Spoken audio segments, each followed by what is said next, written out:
The galaxy, vast and enigmatic, holds tales of destruction and hope, of pride and fear. In a distant corner of the universe, the Zarix Council, a gathering of the mightiest civilizations, faces an unanswered question: could there exist a species, no matter how fragile or weak, capable of challenging their order? The answer comes from a peculiar signal. Not a complex code or a message of dominance, but a gentle melody with an alien rhythm from a small planet called Gaia.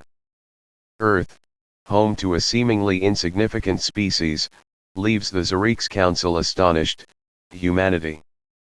They are not as powerful as the Gorians with their impervious bodies, nor as agile as the Lithos with their ability to split and fight simultaneously.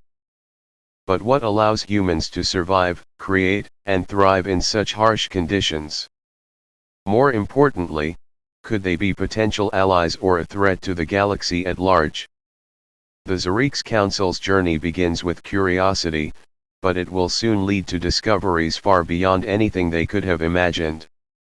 At the heart of the galaxy, where streams of energy flow like the lifeblood of a colossal organism, the Zarix Council holds its annual meeting. This grand event gathers representatives of civilizations that have survived countless catastrophes and proven their resilience in the harshest conditions. The palace hosting the council is built from luminous alloys, its walls glittering like millions of tiny stars. Yet, the opulence fails to mask the chaotic atmosphere. Representatives from every corner of the universe converge, each bearing their own stories and determination to assert their place. At the center of the palace stands Supreme Leader Arwin Kale, majestic on a black crystalline platform. Half organic, half energy, Arwin Kale radiates authority, his golden horns emitting a fiery glow. His voice resonates deeply, like echoes from the core of the cosmos. We, the survivors of the most extreme planets, gather here not to boast but to analyze and evaluate, which species truly poses the greatest threat to the universe. As his words fade, silence grips the chamber for a fleeting moment, only to be shattered by derisive laughter and heated arguments. Admiral Zervok of Lithos steps forward. A towering figure with metallic blue-gray skin and eyes glowing like sapphires, he wastes no time in showcasing his unique ability. His body splits into two independent entities, both functioning seamlessly. Do you see? He proclaims in dual voices, one deep and one high-pitched. We Lithosians can fight on two fronts without losing focus. Scattered applause arises from a few delegates. However, Queen Celtria of Gorion, a humanoid with flaming wings, appears unimpressed. Rising gracefully, her voice rings out, commanding attention. If surviving on a planet of molten lava isn't enough to earn your respect, then Lithosian boasts are nothing more than childish tricks. Tension escalates as challenges and disputes echo through the chamber. Arwin Kale, maintaining a composed exterior, feels a growing frustration within. This was not the council's intended purpose. Amid the commotion, a faint sound emerges from a corner of the hall. A young aide, a Cynthian with a body composed of luminous liquid and alloy, raises a hand timidly. Honored Council, he begins, his voice trembling yet clear, we have detected a peculiar signal from an uncharted sector in the black quadrant of the galaxy. Silence envelopes the hall. Every gaze turns to the aide, whose bluish glow flickers with nervous energy. The signal is in the form of an audio transmission, he continues. We cannot decipher its meaning, but what's unusual is, it doesn't match any known civilization in our galactic database. Curiosity ripples through the assembly. Arwin Kale gestures for him to proceed. I will play the signal. A holographic image forms in the air, accompanied by a strange, mesmerizing sequence of sounds. It's the melody of a song unintelligible to all present, yet undeniably evocative. It is not just music, It feels like a message, a call, or perhaps a challenge. Admiral Zarix arches a brow. What does this mean? What kind of species would dare broadcast an unencrypted signal into open space? Queen Celtria, her expression skeptical, remarks, only the naive or the extraordinarily dangerous would act so boldly. Where is the signal coming from? Arwincale asks, his tone cold yet intrigued. Supreme Leader, the aide replies, the signal originates from a blue planet, identified in ancient records as Gaia. This planet endures harsh natural conditions, constant seismic activity, frequent magnetic storms, and gravity 20% stronger than the average habitable world. Yet, we have detected the presence of an intelligent species. Arwincale narrows his eyes in thought. An intelligent species? Are we dealing with a new civilization of danger? The aide hesitates. We lack sufficient data to confirm, but what we do know is, they are unlike any species we've encountered. Not only do they survive on such a hostile planet, but they have also developed technologies capable of transmitting signals across the galaxy. The chamber falls silent again. Each council member seems to weigh the implications. Is this an opportunity, or a warning of worse things to come? Arwincale breaks the silence, his voice resolute. This planet, Gaia, must be investigated immediately. If this is a new civilization, we must determine if it is friend or foe. But who will undertake this mission? Admiral Zarix asks, his tone laced with doubt. Arwincale's smile grows faintly, his golden horns gleaming brighter. We will send an expedition. And if this species is truly dangerous enough to draw our attention, we must be prepared for whatever lies ahead. For the first time, the Zarix Council, accustomed to debates and displays of power, senses a real threat. A distant blue planet has become the focus of their scrutiny, and the greatest question in everyone's minds is this: how will the beings of Gaia react to the gaze of the galaxy's most powerful forces? A strange sound signal echoed through the air, drawing the curious gazes of the entire Zarix Council. Its melody was peculiar, cheerful and vibrant, unlike anything the council had ever encountered. As the signal grew louder, the representatives realized it wasn't just music but some form of language or, at the very least, an expression of cultural identity from an unknown civilization. Admiral Zarix squinted at the holographic display of the signal waves. Is this a message or a challenge? He asked skeptically. It's the song. Take on me, Cynthian, his assistant, replied with a tinge of nervousness in his voice. We cannot decipher its exact meaning yet, but the song's title was identified through ancient data archives from the planet Gaia. Queen Celtria frowned. A song? What kind of species sends meaningless signals like this into space? Is this how they wage war, or is it some sort of joke? Arwincale, still deep in thought, gestured for the assistant to continue. A three-dimensional image of the blue planet, known as Gaia, appeared, glowing vibrantly. It was a beautiful yet chaotic world, with vast blue oceans, towering mountain ranges, and unpredictable weather phenomena. Gaia, the assistant explained, is a planet with extreme environmental conditions. Frequent earthquakes reshape its geology. Its atmosphere is bombarded by magnetic storms, creating hazardous energy fields. Moreover, its surface is teeming with dangerous organisms that humans refer to as disease-causing microorganisms. The council fell silent for a moment before a soft chuckle emerged from the representative of Xyrilin, a crystalline being radiating light. What kind of fools would survive in such a place? Surely, they must be primitive creatures. Not at all, Cynthian retorted. We have identified the dominant species on this planet. They call themselves humans. The council erupted into murmurs. Humans. Admiral Zarix smirked. They sound weak. How could they possibly survive on a planet like that? Arwinkale maintained a stern demeanor. Do not underestimate them. If this species can endure and thrive on Gaia, they might be a greater threat than we imagine.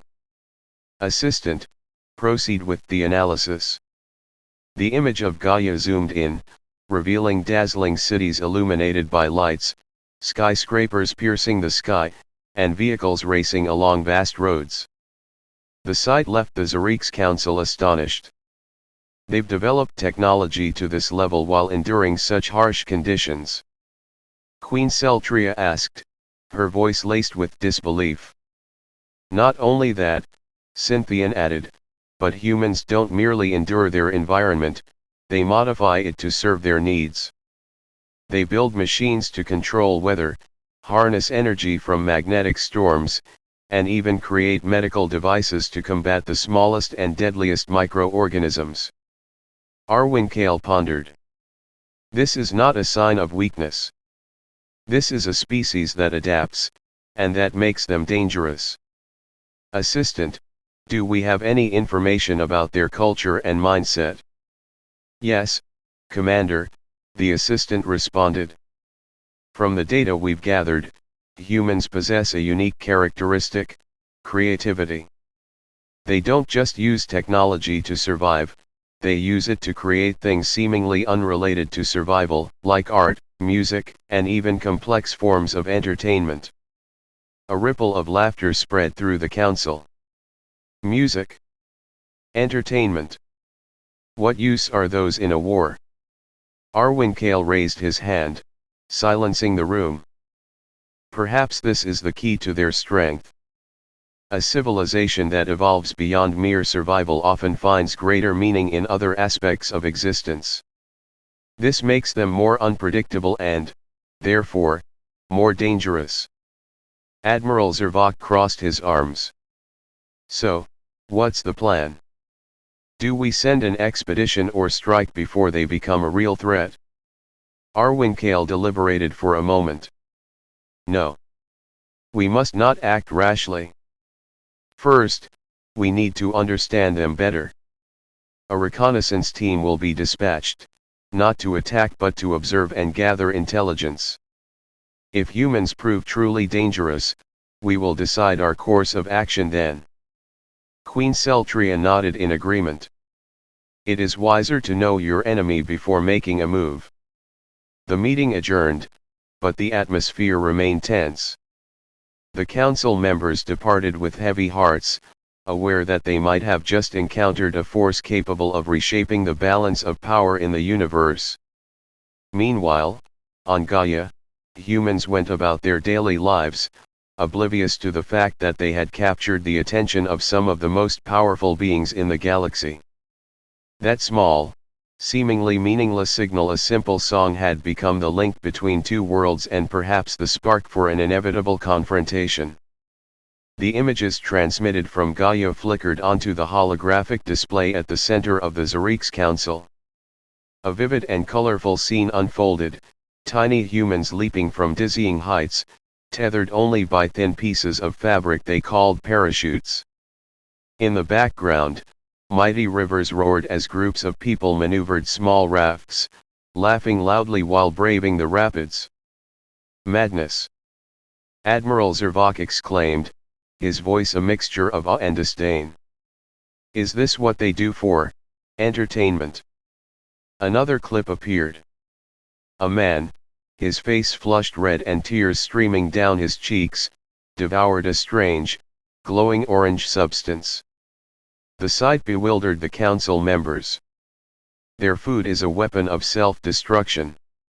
Queen Celtria asked, her brows furrowed. No, Your Majesty, Cynthian explained. This dish is called spicy chicken wings. It holds no significant nutritional value, yet humans consume it with enthusiasm and even organize competitions to see who can eat the most. The room fell into a tense silence, filled with unspoken questions.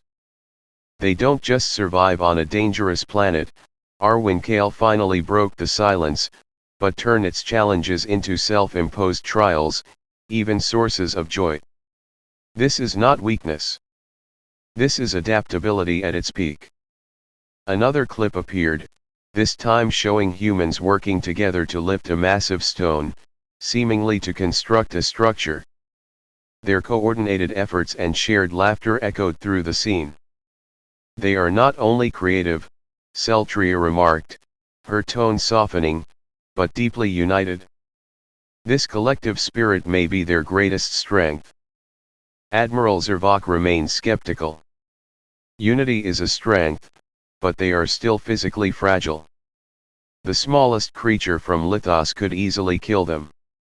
Victory is not always about physical strength, Arwin Kale countered, his gaze piercing Zervok. We've seen weaker yet intelligent species defeat stronger foes through strategy and technology. A scientist from the corner of the room raised his hand to speak. Commander, I believe we've overlooked a crucial factor. Their creativity and adaptability don't just help them survive, they allow them to shape their world. The images we've seen are not mere daily activities but evidence of their ability to control and transform their environment. The council fell silent again as the scientist continued. For instance, the vast fields we observed are meticulously cultivated to feed billions. They've domesticated dangerous animals, turning them into tools or food sources.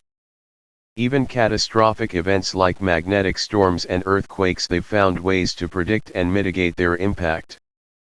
Arwin Kale nodded slowly. This is not an ordinary species. The strongest survivors are not the strongest physically but those who adapt and evolve. Another clip appeared, showcasing humanity's achievements, spacecraft breaking through the atmosphere, telescopes peering into distant galaxies, and robots exploring alien worlds. They've begun leaving their planet, Queen Celtria exclaimed. What does this mean? It means, Arwin Kale said, his voice deliberate and commanding, they are no longer bound by Gaia. Once humans have mastered their own planet, they will seek others. And one day, they may come here. Admiral Zervok stood, still unconvinced. So, what do we do? Wait for them to attack us? Or strike first?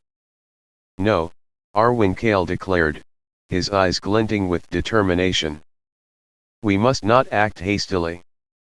First, we must learn more about them. What drives them? What fuels their endless creativity? And most importantly, are they a threat? The Council debated plans for engaging humanity. A reconnaissance mission was proposed, tasked not just with observation but with testing the possibility of communication and understanding whether humans could be allies. As the meeting ended, Arwin Kale lingered alone in the empty hall. His gaze lingered on the final image from Gaia, a child running across a verdant field, clutching a small toy airplane. Humans, he murmured. If you can turn hardship into joy, you may be the universe's greatest hope, or its greatest threat. The decision to challenge humanity was made by the Zarix Council after several hours of debate. Ilvaris, a planet filled with dangers, was chosen as the arena. With extreme climates, hurricane-force winds sweeping across the surface every hour, and giant predatory creatures, it was the perfect test to assess humanity's true survival skills. Council members watched with anticipation and no small amount of curiosity as the invitation was sent to Earth. But the response from humanity left the entire council in stunned silence. Instead of accepting the harsh survival challenge, they proposed a competition, drinking beer. Drinking beer? Admiral Zervok asked, as if he couldn't believe his ears. This is how they face a challenge. Perhaps it's their way of resisting, Queen Celtria suggested. They want to lighten the mood. Or they're mocking us, another member murmured suspiciously. But Arwin Kale, with his sharp gaze, gave the order to accept the proposal. Let them play it their way. This will give us a chance to observe how they handle unexpected situations. Weeks later, the human representatives Marcus, a cheerful chef, and Eva, a sharp scientist landed at the Zarix Conference space station. They brought along crates of craft beer and an unusually casual demeanor, as if they were attending a family gathering rather than an intergalactic diplomatic event. The beer drinking contest took place in a massive arena, with thousands of spectators from various species. Large mugs filled with drinks from all planets were served, each with unique ingredients and effects. Some made the drinkers feel exhilarated, others caused hallucinations, and some were strong enough to knock even a giant creature out cold. From the start, Marcus became the center of attention. As he drank, he shared funny stories about cooking on Earth, making the audience laugh non-stop. Eva, as a scientist, carefully analyzed the chemical composition of each beer, even suggesting ways to improve the flavors of drinks from other planets. Their opponents included giant creatures from the planet Golter, capable of drinking an entire liquid reservoir without getting drunk, and a species from Valkron with 4 stomachs to handle strong liquors. But what surprised everyone was how humanity faced pressures that seemed insurmountable. In the final round, the beer served was from the planet Xiron, known for its potent effects on even the toughest species. A creature from Golter immediately collapsed after drinking it, and the Valkron opponent had to withdraw because their stomachs couldn't handle the extreme heat of the drink. Marcus and Eva, however, stood firm. Though Marcus's face turned bright red and Eva had to close her eyes to focus, they continued drinking with calm composure. Marcus even smiled, raised his mug, and said, "In Earth, we call this Friday dinner." The remark caused an explosion of laughter from the audience, and even the defeated opponents couldn't hide their amazement and admiration. When the contest ended, Marcus and Eva not only won but also captured the hearts of the entire audience. What was more notable was their attitude: humble, humorous, and never arrogant. After the event, Arwin Kale convened a private meeting. "Leader," a council member spoke up, "humanity clearly has strengths we haven't seen before. But I don't understand how could they overcome such powerful creatures." Arwin Kale gazed at the screen, which replayed scenes from the contest. He spoke slowly. They weren't just drinking to win. They turned the challenge into an opportunity to communicate, a way to build trust. Humanity doesn't conquer with strength, they conquer through connection. Queen Celtria nodded in agreement.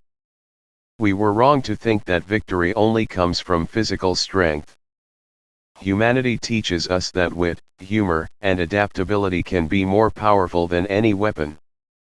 The entire council fell silent, each person lost in their own thoughts.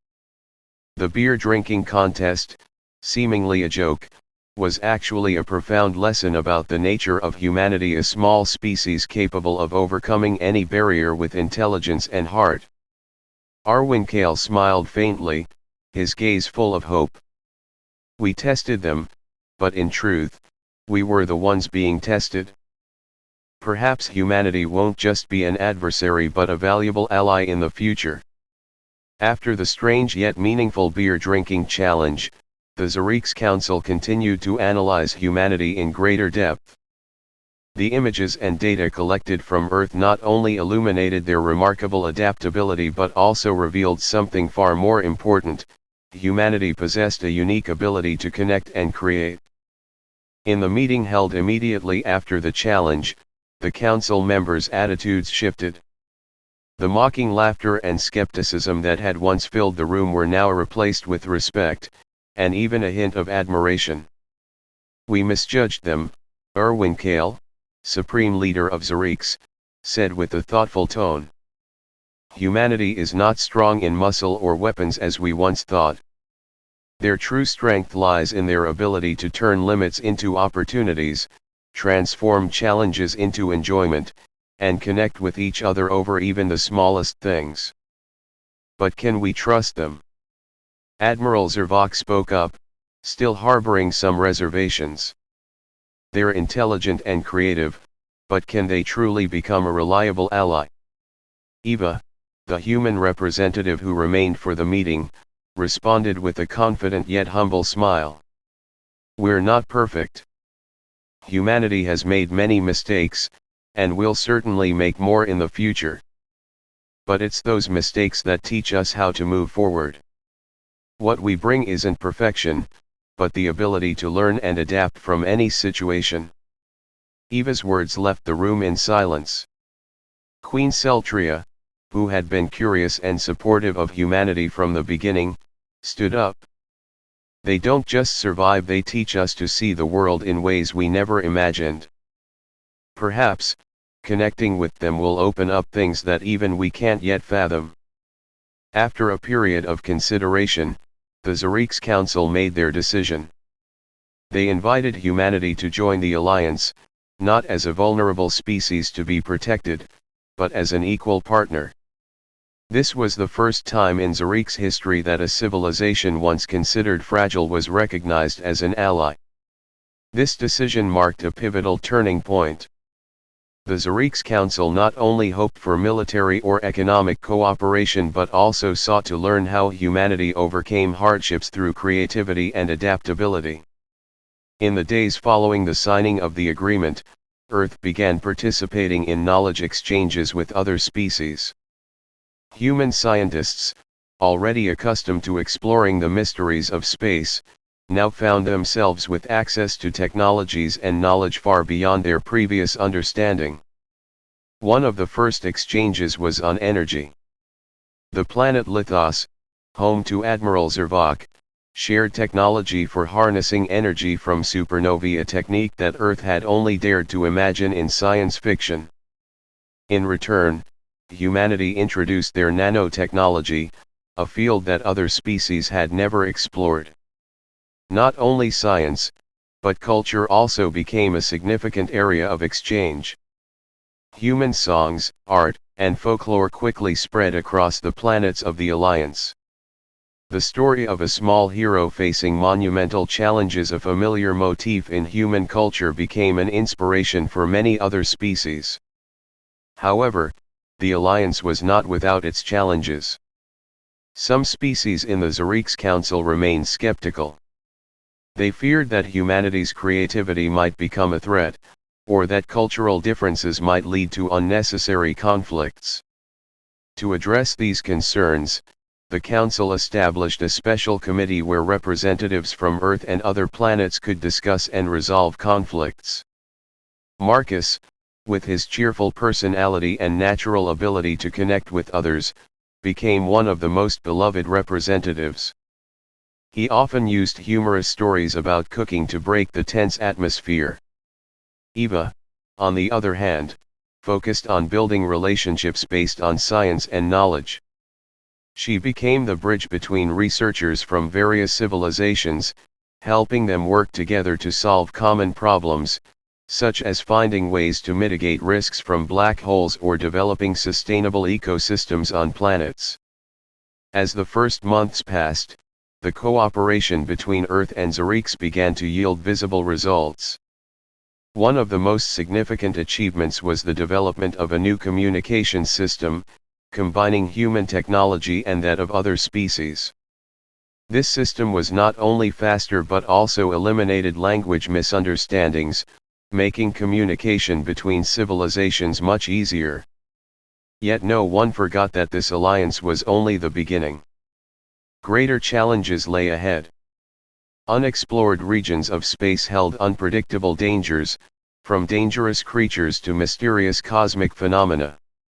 Arwin Kale, in a speech during a later council session, emphasized, "This alliance is not just to protect us from external threats. It is also an opportunity for us to learn from each other, to explore the mysteries of the universe together, and to become stronger not just through physical strength, but through understanding and trust. For humanity, this new journey was not just an opportunity to prove their strength, but also a declaration that even the smallest of beings could change the universe, as long as they dared to dream and never stopped moving forward. When Marcus and Eva returned to Earth, they brought with them not only stories of cooperation but also the seeds for a new future. The door to the alliance between humanity and the Zarix Council had been opened, bringing promises of unprecedented knowledge and power. Earth, once scorned, had now become one of the symbols of hope and innovation in the universe. Advanced technologies from other planets began to merge with human creativity, resulting in groundbreaking developments. But across the galaxy, strange signals began to emerge. New, greater, and more dangerous threats were silently taking shape. The Zarix Council and humanity knew that this alliance was not the end, but just the beginning of a new journey, one where they would have to stand together to face even harsher challenges. In the darkness of the stars, Arwin Kale looked toward Earth, his voice steady but filled with unwavering faith. We don't know how far they can go, but one thing I am sure of: humanity, though small, will always be a flame that never goes out in this universe. The story ends not with satisfaction, but with a promise that the best is still ahead, waiting to be discovered by those brave enough to continue.